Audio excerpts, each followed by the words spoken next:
Hey guys, and welcome back to my channel. So, kung bago po mo sa channel, please to subscribe for more videos.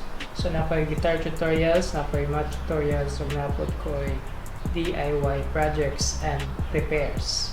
And if ganan mo og purely ukulele tutorials, subscribe mo sa channel Pinoy Ukulele Teacher. So, karon is guitar tutorial ako ta. So, ang mag tutorial na isang kanta nga Ilongga by Midnasty. So, na to sa mga chords ay gamit sa kanta. So, first na chord is A, then B, then G sharp minor, so na C sharp minor. Okay, so sarap na chord progression sa tibuok kanta.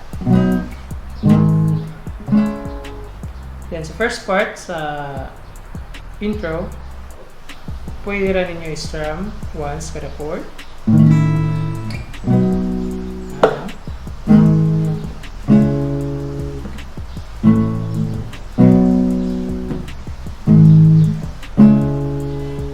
Sa verse na, sa tibok kanta, pwede na nga next time.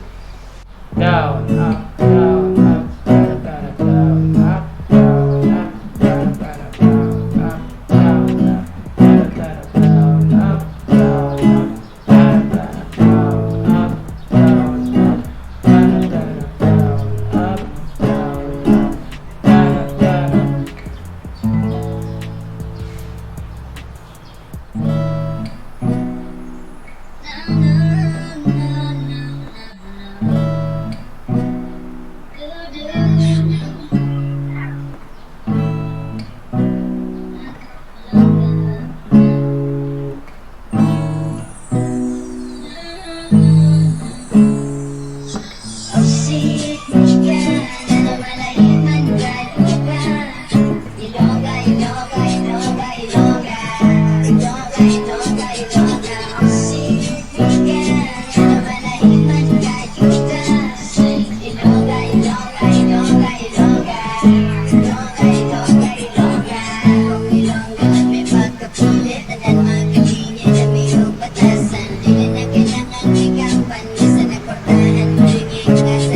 So, mo tong kantang Ilongga by Midnasty. Thank you for watching and see you next time.